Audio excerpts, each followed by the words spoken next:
nerd brains out on the Dyna today. Today I am going to take Molly in for her 1,000-mile, or actually 1,100-mile service, heading over to Alamo City, Harley Davidson, to go ahead and get her checked in for the day so they can go ahead and start doing their thing. A lot of people ask, like, why do you let Harley do your services, yada yada yada, work on your own bike? I obviously have the capabilities to do it myself, but there's two main reasons why I let them handle at least the first two. The 1,000-mile and the 5,000-mile, I usually always let the dealer take care of. Reason being, one, the oil is a pain in the ass. Not the actual changing of the oil, but the getting rid of the oil. You have to put it in your truck, take it to like an AutoZone or something like that, and it's messy, it's gross, it's a pain in the ass. I have light colored interior, so if I put the oil pan in my interior, it's guaranteed to get dirty. And number two, even though I can do a good amount of work on my bike, I am very confident that whoever's in that dealership probably knows more than I do. I know that's not speaking well to the Harley mechanics were wrong last time working on my bike, but I feel like that was a small what am I looking for? Exception to the whole rule. So yeah, I mean, anything after that, like the 10, 15, 20, I'll handle myself. I mean, the oil is still a pain in the ass on the 15 and 20, but at that point, I feel like the bike is broken in enough, and if anything is happening, it's going to be pretty obvious by that point. Basically, the Harley mechanics are going to know what to look for better at the 1,000 and 5,000 mile marks than I am. Anything after that will probably be pretty obvious. What do we got going on here? Is this a little prisoner transport? Got a little convoy going on here. So outside of getting my bike maintenance today, I did have a topic in mind, and I feel like it's gonna be a saucy one.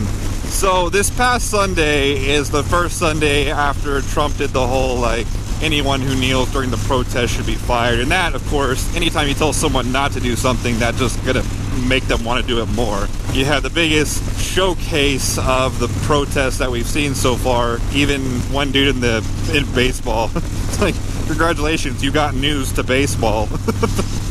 But anyways, I feel like it's important to voice your opinions on this. And I just want to just propose a question to see if the general populace is understanding what they are doing.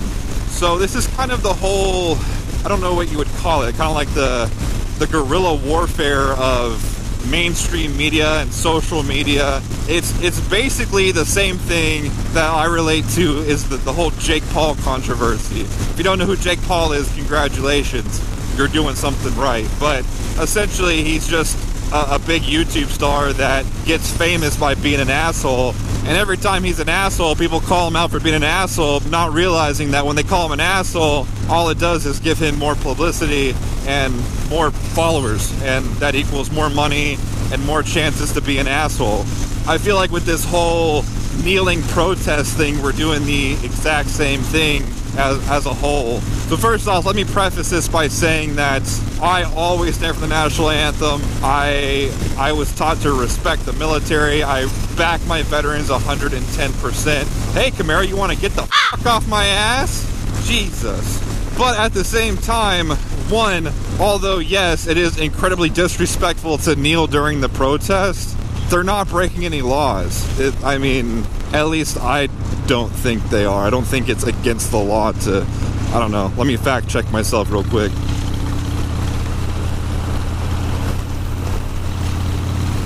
Essentially what I'm getting at is every time that people get outraged and upset and throw a big pissy fit on Facebook, all you're doing is helping their cause.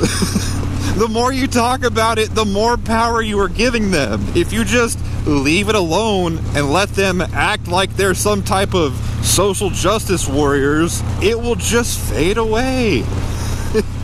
But every time that you cause an uproar and give them all the publicity, you're helping the cause. Like I said, I understand it is disrespectful. I can understand how it can be enraging to some people. I don't back it at all. Like I said, I believe that you should at least show the respect to veterans that fought to give you the rights to protest. Like I said, they fought for those rights. Like, as a veteran, you can't pick and choose what rights that you're fighting for. But at the same time, like, those are the last people that you should be showing disrespect towards. But I can understand why they're doing it. It's a huge platform, and they're getting the reactions that they want. They know it's going to piss you off. That's why they do it. Like I said, going back to the whole Jake Paul controversy, he's an asshole because he knows that'll get views. He knows that's how he's going to get paid. But I do feel that Trump's statement was, I want to say out of line, because I mean, it was he's granted a personal opinion just like every other American is, although his holds a lot more weight in the media and things like that. But I like how Jerry Jones, the owner of the Dallas Cowboys, handled it. He basically said, I'm paraphrasing, so don't quote me on this, but he said, you guys are nothing but paid entertainers, and you entertain on that stage. For you, that stage is my football field, and if you kneel during the national anthem on my stage, you will no longer have a job. And I feel that's respectable. I mean, like,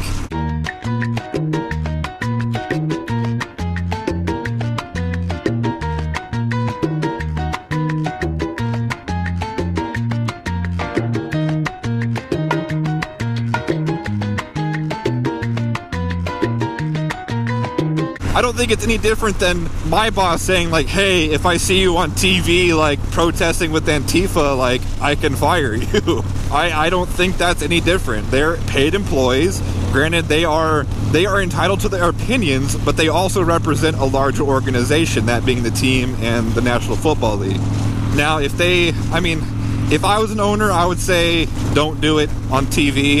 If you want to be vocal about it, outside of practice, outside of games, you're free to do that. A lot of people will disagree with that because, going back to my point, they're still representing the team, but I feel like that's kind of the halfway point. Like, I respect your personal time, you respect your working time. Now, before anyone calls out in the comments, I understand that I am bringing attention to the topic, which is in turn going against what I'm saying, but there's no way that I can inform people of what they're doing without doing that. And I'm literally just a YouTuber where the facts are made up and the opinions don't matter. Man, I am going to be so lucky if I do not get rained on. I mean, these clouds are not looking good. We're expected to get like 8 inches of rain over the next 7 days, which kind of sucks, but it's kind of good because I'm hoping to catch up on some build series. I had a shipping delay in the last part that I needed for the fairing, so I was hoping to have the fairing on before the 1,000-mile service, but that didn't work out. So hopefully that will come in today. Hopefully I'll get my bike back today, and I should be able to shoot tomorrow, maybe, hopefully. I still have Miss Bird's parents in town, so that's they're gonna come first, of course, but I'm hoping I can sneak away for a few hours and at least get the fairing video done. Speaking of which, I put out a poll on my Instagram and my Facebook and my Twitter, and I got good reactions, but I'd also like to bring it up to you guys.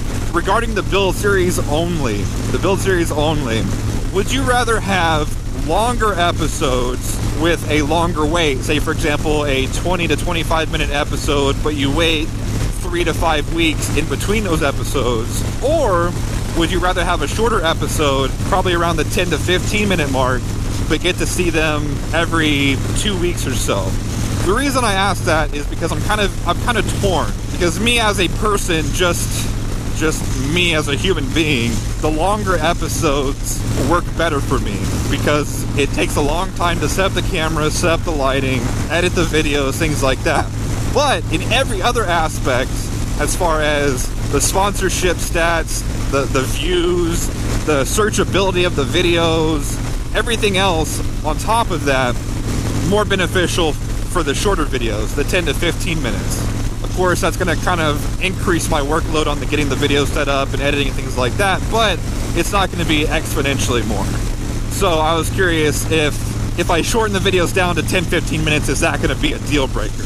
And the response on my other social medias was pretty in favor of the shorter episodes with a shorter wait. And that's great. That's honestly what I wanted to go towards anyways. But I know a lot of you guys don't use Instagram or Facebook or anything like that, so let me know down in the comments right now, would you rather have longer episodes with a longer wait or shorter episodes with a shorter wait? On top of that, I want to know your opinion. Do you agree with me on the whole kneeling for the anthem thing and you should just let it go away? Do you think that we should bring more attention to it to try to discredit it and show the issues with it? I don't know. I like to know everyone's opinion because I feel like it's a pretty split topic. So let me know down in the comments what you feel about that as well. But anyways, guys, that's going to do it for today's episode. If you like this video, go ahead and hit that like button. If you haven't already, go ahead and punch that subscribe button. And as always, thank you for watching. I'll see you guys next time.